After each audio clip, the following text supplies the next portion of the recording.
Basit Khan India سے کیا گھر میں مچھلیاں پال سکتے ہیں؟ پال لیں گھر میں، حلال جانور پالا کریں، حرام نہ پالا کریں، کتے بلے نہ پالیں۔ بلیاں پالنا بھی جائز ہے مگر مکروہ ہے، ناپسندیدہ ہے۔ حلال جانور جو ہے نا، گائے، بکری، مرغی اور اسی طرح مچھلی، یہ سب چیزیں پالیں، اس میں کوئی حرج نہیں ہے، بلکہ برکت کا ذریعہ بنتی ہیں یہ چیزیں۔ کتا پالنا تو بالکل ہی ناجائز ہے، بلی تو پھر بھی جائز ہے، لیکن کتا پالنا جو ہے وہ ناجائز ہے۔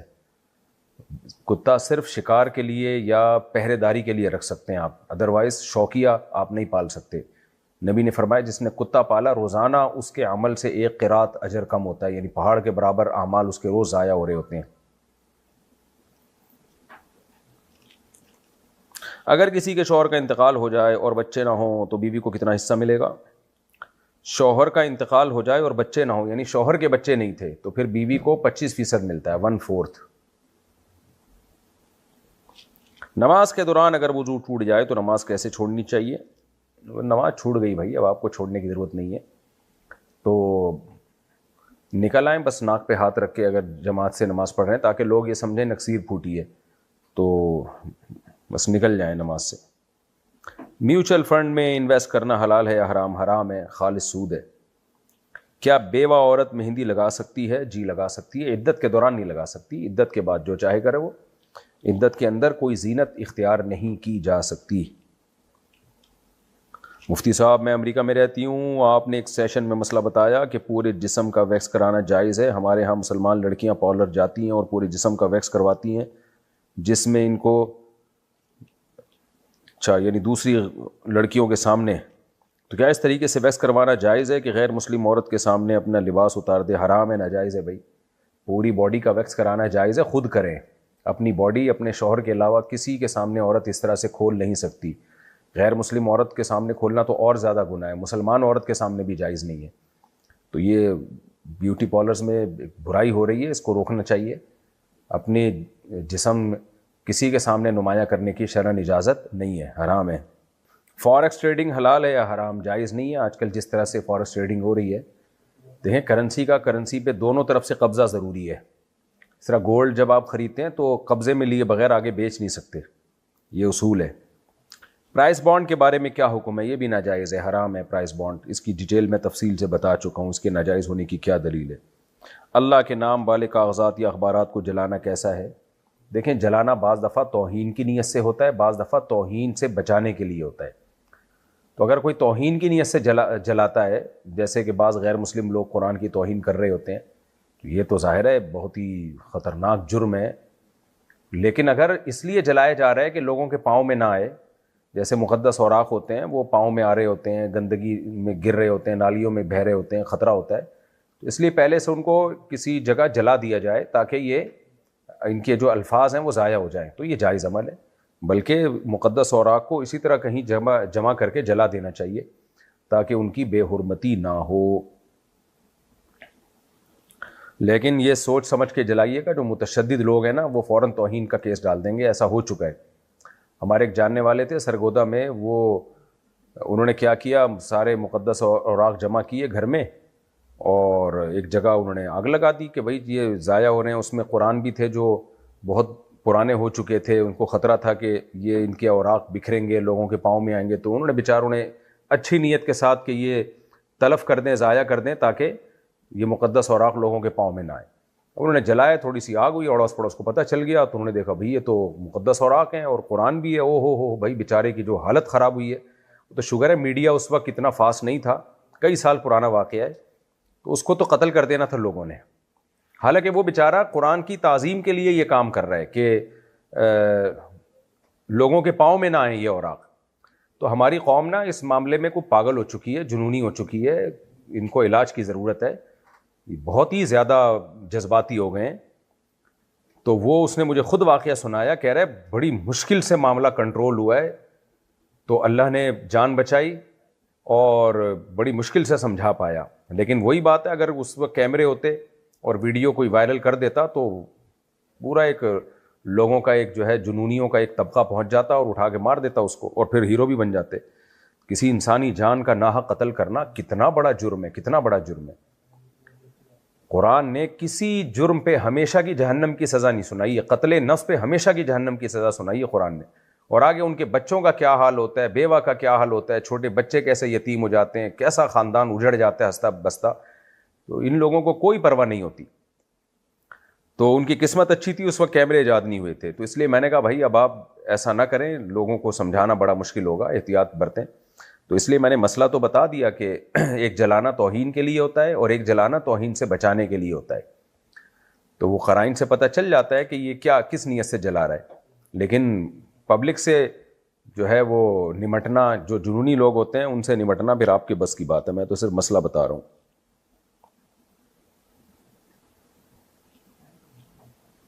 اچھا بھائی، میرا بھائی ایک کمپنی میں کام کرتا ہے، وہ کمپنی شراب کے پمفلٹس اور ایڈورٹائزمنٹ کرتی ہے. اس کمپنی میں کام کرنا جائز ہے؟ اگر یہی کام کر رہی ہے کمپنی تو پھر تو بالکل جائز نہیں ہے، حرام ہے. بال ٹوٹ جاتے ہیں. اچھا میں نے کہا دل لکھا ہوا تھا. بال ٹوٹ جاتے ہیں، ان کو کوڑے میں پھینکنا کیسا ہے؟ پھینک سکتے ہیں بھائی، اور کہاں شوکیس میں سجا کے رکھیں گے کہ آپ. سکھوں کے لنگر میں کھانا کھانا کیسا ہے؟ اگر حلال کھلا رہے ہیں اور کوئی مذہبی رسم نہیں ہے ان کی تو پھر کھا سکتے ہیں. البتہ کوئی مذہبی رسم کے طور پہ کھانا کھا رہے ہیں تو پھر شریعت نے ہمیں اجازت نہیں دی ہے کہ ہم غیر مسلموں کی مذہبی رسومات میں شرکت کریں، کیونکہ مذہب کی ایک باؤنڈری ہے. ایک باؤنڈری اسلام کی، ایک سکھوں کی، ایک ہندوؤں کی ہے. تو مسلم کو اجازت نہیں ہے کہ کسی کی مذہبی رسومات میں شرکت کرے.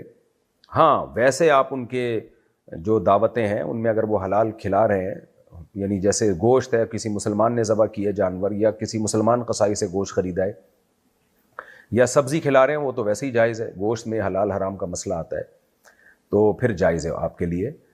جو ان کے ویسے ایونٹ ہوتے ہیں اس میں کوئی بے حیائی نہ ہو تو جائز ہے. لیکن مذہبی رسم کے طور پر جو وہ لنگر ونگر ہوتا ہے وہ جائز نہیں ہے کھانا. نسوار رکھنے کا کیا حکم ہے؟ کہاں رکھنا چاہتے ہیں آپ نسوار؟ ڈسٹ بن میں رکھنا چاہتے ہیں تو ثواب ہے، الماری میں رکھنا چاہتے ہیں تو جائز ہے، منہ میں رکھنا چاہتے ہیں تو جائز تو وہ بھی ہے لیکن کراہت کے ساتھ، ناپسندیدگی کے ساتھ. جیسے پان گٹکا یہ سب چیزیں ناپسندیدہ ہیں، حرام نہیں ہے. گٹکا تو خیر بری چیز ہے، ناجائز ہے کیونکہ اس سے تو منہ کا کینسر ہوتا ہے. لیکن پان ناجائز نہیں ہے مگر نامناسب ہے. اور نسوار کے بھی سائیڈ ایفیکٹ بہت ہیں، پان سے زیادہ ہیں نسوار کے سائیڈ ایفیکٹ. تو اس کی عادت پڑ جاتی ہے، لت پڑ جاتی ہے. پھر جو نسوار استعمال کرتے ہیں عام طور پہ، سب کی بات میں نہیں کر رہا، وہ جگہ جگہ پھینکی بھی ہوتی ہے. جیسے پان والوں کو دیکھو جگہ جگہ پھینکی بھی ہوتی ہے، گند کیا ہوا ہوتا ہے انہوں نے. تو ایسے نسوار کی پھٹکیاں وضو خانوں میں نظر آ رہی ہوتی ہیں، آدمی کو کراہیت ہوتی ہے. اس لیے اس سے پان ہو گیا، نسوار ہو گیا، اس سے ایوائڈ کرنا ہی بہرحال بہتر ہے، باقی حرام نہیں ہے.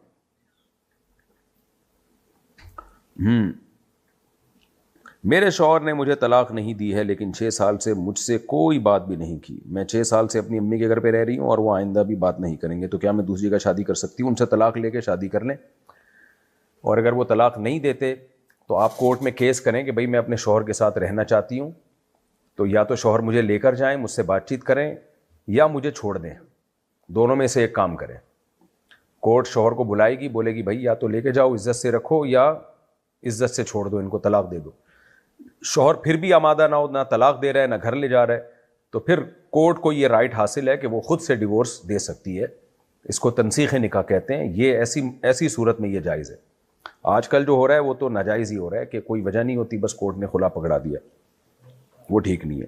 آپ کا جو ویلڈ کیس ہے 6 سال ہو گئے اور شوہر نہ رکھ رہا ہے نہ چھوڑ رہا ہے، تو ایسی صورت میں اس طرح سے آپ کورٹ سے اپنا نکاح ختم کرا سکتی ہیں، پھر جہاں چاہے شادی کریں آپ. ایک شخص جو اعلانیہ حرام کھاتا ہے وہ کبھی کبھی امامت بھی کرتا ہے، کیا اس کے پیچھے نماز پڑھ سکتے ہیں؟ نماز ہر ایک کے پیچھے ہو جاتی ہے جب تک عقیدہ شرکیہ نہ ہو اور اسلام سے نکلا ہوا نہ ہو بندہ. البتہ اپنے اختیار سے ایسے شخص کو امام بنانا جائز نہیں ہے.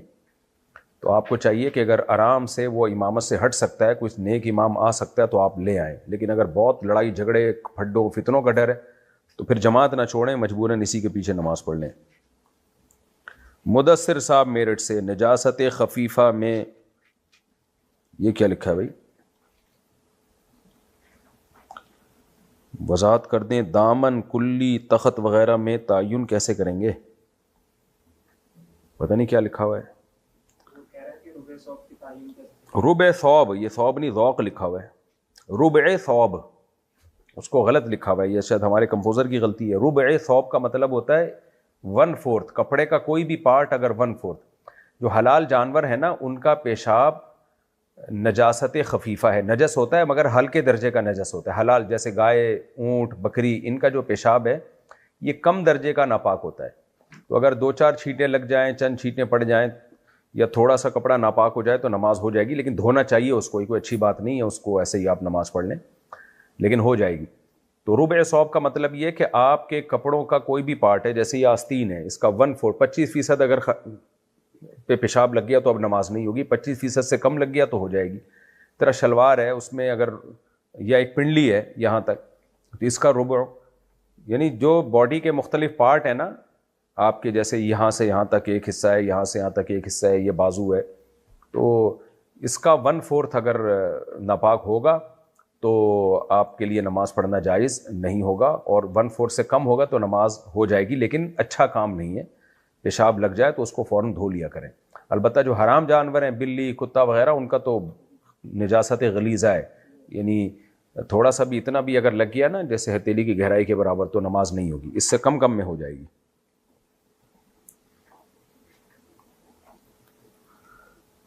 مفتی صاحب، جس وقت اہل حدیث عصر کی اذان دیتے ہیں اس وقت ظہر باقی کا وقت باقی ہوتا ہے یا نہیں؟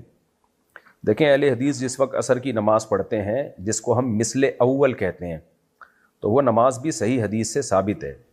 حضرت جبریل نے نماز عصر کا جو وقت بتایا، مشہور جو حدیث جبرائیل ہے اس بارے میں، اس میں یہ بتایا کہ اذا صار ظل کل شیء مثلہ، جب ہر چیز کا سایہ ایک گنا ہو گیا، یعنی زوال کے سائے کے علاوہ، مراد اس سے یہی ہے زوال کے سائے کے علاوہ، تو اس وقت نبی صلی اللہ علیہ وسلم نے عصر پڑھی ہے.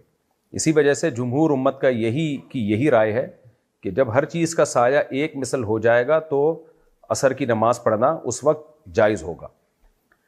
امام ابو حنیفہ رحمہ اللہ تعالیٰ کا ایک قول یہ بھی، اور آپ کے جو ساتھی ہیں ابو یوسف اور امام محمد، ان کی کا یہی قول ہے کہ جب ہر چیز کا سایہ ایک مثل ہو جائے تو عصر کی نماز کا ٹائم شروع ہو جاتا ہے، جس کو عصر شافی کہتے ہیں.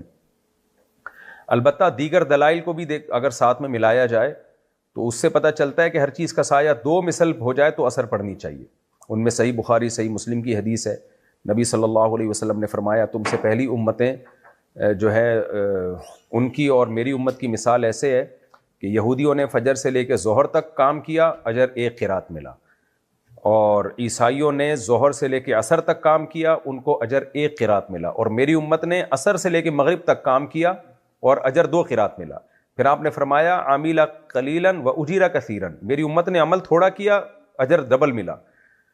تو اب یہ حدیث جب بھی فٹ بیٹھتی ہے کہ جب عصر کو مثل ثانی پہ مانا جائے، ورنہ اگر مثل اول پہ اثر ہوتی ہے نا تو ظہر اور عصر اور مغرب کا ٹائم سیم ہو جاتا ہے، تو یہ مثال فٹ نہیں بیٹھتی. اور بھی دیگر احادیث ہیں جس سے پہ پتہ چلتا ہے کہ عصر میں تاخیر افضل ہے. تو اس لیے احناف کا جو صحیح قول ہے وہ یہی ہے کہ اگر کوئی مثل اول پہ نماز پڑھ لیتا ہے، جس پہ اہل حدیث پڑھتے ہیں، تو بھی نماز ہو جائے گی، اس کی عصر کی نماز اس کی ویلڈ ہوگی، کیونکہ وہ حدیث جبریل ہے، صحیح حدیث موجود ہے. افضل یہ ہے کہ وہ مثل ثانی پہ پڑھے، تو تاکہ اس طرح سے تمام حدیثوں میں تطبیق ہو جاتی ہے، تو افضل یہی ہے. تو اب سعودی عرب میں تو ہم جاتے ہیں تو جماعت کی وجہ سے اب مثل اول پہ ہی نماز پڑھ رہے ہوتے ہیں. یہ افضل ٹائم ہے کہ تاخیر سے پڑھی جائے لیکن اول وقت میں ہو جائے گی. اب اس سے یہ پتہ چلتا ہے کہ ظہر کو بہرحال آپ کو مثل اول سے پہلے پڑھ لینا چاہیے، کیونکہ ظہر کی نماز جو ہے وہ مثل اول تک لے کے جانا، جبکہ جمہور امت کے نزدیک اس میں عصر کا ٹائم داخل ہو چکا ہوتا ہے، تو یہ نماز کے بہرحال احتیاط کے خلاف ہے کہ آپ ظہر کو ایسے وقت تک ڈیلے کر دیں جس میں پوری امت میں جمہور، اور اس میں صحیح حدیث بھی ہے، وہ یہ کہہ رہی ہے کہ ظہر کا وقت قضا ہو گیا ہے. تو اس لیے میں کبھی بھی ظہر کو مثل اول تک نہیں ڈیلے کرتا، سفر ہو، حضر ہو، کچھ بھی ہو. اور میں اپنے پاس جو میپ میں وہ ٹائم بھی وہی رکھتا ہوں، دیکھتا ہوں، یعنی جو اپلیکیشن ہے کہ اس میں مثل اول پہ عصر کا ٹائم کب شروع ہو رہا ہے، تو ہر قیمت پہ ظہر اس سے پہلے پڑھ لیتا ہوں، اور لوگوں کو بھی یہی بتاتا ہوں کہ آپ نے ظہر مثل اول، یعنی جس پہ اہل حدیث یا شافی لوگ عصر پڑھتے ہیں اس سے پہلے پڑھنا آپ کے لیے ظہر جو ہے وہ ضروری ہے. اور آپ یہی سمجھیں کہ اس ٹائم پہ ظہر قضا ہو رہی ہے، اتنا اہتمام کریں اس کو پہلے پڑھنے کی.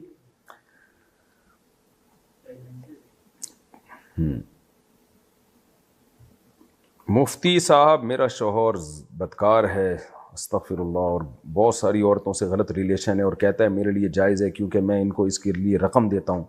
تو شادی کی ضرورت نہیں, رقم دے کے زنا کریں یا فری میں زنا کریں, زنا زنا ہی ہے, بہت بڑا جرم ہے, کبیرہ گناہ ہے. شادی شدہ مردی یہ کام کرے تو حکم یہ ہے کہ اس کو زمین میں گاڑ کے پتھروں سے مار کے ہلاک کیا جائے. یہ کام حکومت کرے, عوام نہیں کر سکتی یہ کام. تو اتنا بڑا جرم ہے. تو آپ کے شوہر کو اللہ کے عذاب سے ڈرنا چاہیے. ایک تو جرم بھی کر رہے ہیں اور اس پہ حلال کا لیبل بھی لگا رہے ہیں. تو نکاح کر لیں اور برابری کریں, یہ جائز ہے. زنا کرنا کسی قیمت پہ جائز نہیں ہے. مصافحہ ایک ہاتھ سے کریں یا دونوں ہاتھ سے؟ دونوں طرح سے جائز ہے. دو ہاتھ سے کرنا زیادہ افضل ہے, خاص طور پر احترام کا تقاضا بھی ہے. یہ جو حدیث میں آتا ہے نا کہ بخاری کی حدیث ہے ایک ہاتھ سے مصافحہ, اس میں ایک کا لفظ نہیں, ہاتھ سے مصافحہ ہے. تو ہاتھ جنس ہے. تو جو بھی قرآن میں دو دو ہے نا, یعنی ہمارے جسم میں جیسے دو آنکھیں یا دو کان ہیں, تو جنس کا لفظ جب استعمال ہوتا ہے کوئی لفظ بطور جنس کے, تو اس سے پورے افراد مراد ہوتے ہیں. جیسے قرآن کہتا ہے ان السمع والبصر والفؤاد کل اولئک کان عنہ مسئولا, کہ آپ کی جو سمع ہے یعنی کان ہے اور آنکھ ہے اس سے سوال ہوگا. تو یہاں آنکھ سے ایک آنکھ مراد نہیں ہوتی, دونوں آنکھیں مراد ہوتی ہیں. کان سے ایک کان مراد نہیں ہے, دونوں کان مراد ہوں گے. تو یہاں بھی ایسے ہی ہے, جو بخاری کی حدیث میں ہاتھ کا تذکرہ آیا تو اس سے ایک ہاتھ مراد نہیں, ہاتھ کی جنس مراد ہے.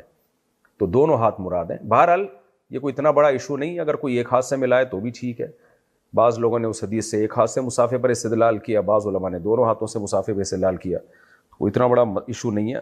ادب کا تقاضا بہرحال یہی ہے کہ جب کوئی بڑا آپ کی خدمت میں آتا ہے تو آپ دونوں ہاتھوں سے مصافحہ کریں. اور صحابہ کرام کے جو احوال تھے نبی صلی اللہ علیہ وسلم سے محبت کے, اس کا تقاضا بھی یہی تھا کہ صحابہ کرام تو اپنے جسد کو نبی صلی اللہ علیہ وسلم کے جسد اطہر سے ٹچ کرنے میں بہت سکون محسوس کرتے تھے. محبت کا اظہار اس طرح سے کیا کرتے تھے. اس پہ بہت ساری احادیث ہیں. تو یہ ممکن نہیں ہے کہ نبی ایک ہاتھ سے مصافحہ کر رہے ہیں اور صحابہ بھی ایک ہاتھ سے. وہ تو چاہیں گے جس قدر ہمارا ہاتھ نبی صلی اللہ علیہ وسلم کے ہاتھ سے مس ہو سکتا ہے ہم اس کو مس کریں. آج اگر سید الانبیاء صلی اللہ علیہ وسلم آ جائیں اور مصافحے کے لیے ایک ہاتھ بڑھائیں تو آپ سوچیں کہ آپ کیا ایک ہاتھ سے کریں گے؟ ظاہر ہے ہم تو آپ کے جسد اطہر سے اپنے ہاتھوں کو ٹچ کرنا, اس سے بڑی ہمارے لیے کیا سعادت ہوگی. تو اسی طرح بڑوں کا بھی احترام ہے, خاص طور پہ جب آپ بڑوں سے ملتے ہیں تو دو ہاتھ سے مصافحہ کیا کریں. ادب کا یہی تقاضا ہے. باقی کوئی ایک ہاتھ سے کرتا ہے وہ بھی جائز ہے, کوئی اتنا بڑا مسئلہ نہیں ہے یہ جتنا بڑا بنا لیا گیا ہے. چماٹا جب ماریں تو ایک ہاتھ سے مارا کریں. جب کسی پھڈا ہونا چماٹا ماریں تو دو ہاتھ سے نہیں, ایک ہی لگائیں. موسیٰ علیہ السلام نے ایک چماٹا مارا تھا اور بندے کا, کیونکہ دو ہاتھ سے جب ماریں گے نا تو وہ زور نہیں لگے گا. مصافحہ دو ہاتھ سے کریں, چماٹا ایک ہاتھ سے, اپنی ذمہ داری پہ. حضرت موسیٰ علیہ السلام نے جو فرعونی کو نہیں لگایا تھا, ایک لگایا تھا, وہ مری گیا, حالانکہ آپ کی نیت مارنے کی نہیں تھی. سوچو جب مارنے کی نیت ہوتی تو کیا ہوتا اس کا. تو اگر کبھی پھڈا ہو جائے تو چماٹے وماٹے نہ مارا کریں, پولیس کو بتایا کریں. لیکن اگر مارنا پڑ جائے کسی ضرورت سے, ایک ہاتھ سے. مصافحہ دو ہاتھ سے, چماٹا ایک ہاتھ سے. اچھا خیر, اپنی ذمہ داری پہ, کیونکہ اس کو بھی اللہ نے ہاتھ دیا ہے, وہ بھی پھر ایک ہاتھ سے ہی لگائے گا. ہم لوڈو گیم کھیلتے ہیں, شرط کیا لکھا بھائی, شرط پر کہ جو ہارے گا وہ کھانا کھلائے گا. کیا یہ کھانا حلال ہے یا حرام؟ حرام ہے بھائی جان. شرط لگا کے کھیلنا حرام ہے, اور اس پہ جو پیسہ ملتا ہے وہ بھی حرام ہے. مفتی صاحب میں کافروں کے گاؤں میں رہتا ہوں, میرے لیے داڑھی رکھنا بہت مشکل ہے, لیکن میں نے داڑھی رکھی ہوئی ہے. یہاں پر سب ایک دوسرے کو رام رام کہتے ہیں, تو کیا میں بھی ان کے بڑے بزرگوں کو جاتے ہوئے رام رام کہہ سکتا ہوں؟ اگر میں ان کو رام رام نہیں کہتا تو میرے بارے میں باتیں کرتے ہیں. آپ کو داڑھی رکھنے نہیں دے رہے میرے بھائی, اور مذہبی رسم پر مجبور کر رہے ہیں, تو آپ پر واجب ہے کہ وہ علاقہ چھوڑ دیں, کسی ایسے علاقے میں رہیں ہندوستان میں جہاں آپ مذہب پر پورے طور پر عمل کر سکیں. اور جب تک ممکن نہیں ہے, جان کا خطرہ ہے یا سخت تکلیف کا خطرہ ہے, تو توبہ استغفار کرتے رہیں, اللہ تعالیٰ سے دعا مانگتے رہیں کہ اللہ حالات درست کر دے ہندوستان کے. ہندوستان کہنے کو سیکولر کنٹری ہے, تو بھائی جب سیکولر ہے تو آپ لوگوں کو مذہبی آزادی دو, عیسائی بھی آزاد ہوں. دیکھو پاکستان میں تو آزاد ہیں. میں گیا تھا نا بلوچستان, میں نے پورا ولاگ بنایا کہ کیسے ہندوؤں کے مندر یہاں پر آزادی سے کھلے ہوئے ہیں. ہندو جا رہے ہیں اپنے مندروں میں عبادت کر رہے ہیں, سکھ اپنی عبادت گاہوں میں جاتے ہیں, عیسائی چرچ میں جاتے ہیں, مسلمان مسجد میں جاتے ہیں. حالانکہ ہم اسلامی کنٹری ہیں, ہم سیکولر نہیں ہیں. پاکستان ایک اسلامی کنٹری ہے, پھر بھی ہم نے کتنی آزادی دی ہے, کیونکہ اسلام آزادی دیتا ہے. اور انڈیا سیکولر کہتا ہے اپنے آپ کو. سیکولرزم کی تو بیس ہی اس پر ہے کہ سب آزاد ہیں, اور پھر آپ مسلمانوں کو مجبور کر رہے ہو رام رام کہیں, مسجدیں گرا رہے ہو. آئے دن ہم ویڈیوز دیکھ رہے ہیں. تو یہ بہت جو انڈیا میں جو مودی کی گورنمنٹ ہے اسی کے یہ کرتوت ہیں. تو یہ بدنما داغ ہے انڈین گورنمنٹ کے چہرے پر, ایک کالا کہ یہ جو حرکتیں وہ لوگ وہاں کر رہے ہیں. عیسائیوں پہ بھی ظلم ہو رہا ہے ہندوستان میں, اور بھی جو دوسرے مذہب والے لوگ ہیں سب کے ساتھ زیادتی ہو رہی ہے. تو یہ شدت پسند ہندو یہ کام کر رہے ہیں. جو پڑھے لکھے ہیں, ایجوکیٹڈ ہیں, جو شدت پسند نہیں ہیں, وہ خود اس کے خلاف ہیں. تو انڈیا کے لوگوں کو اس گورنمنٹ کے خلاف آواز اٹھانی چاہیے, اور اگر سیکولر ہے تو حقیقی معنوں میں سیکولر کنٹری بنانا چاہیے.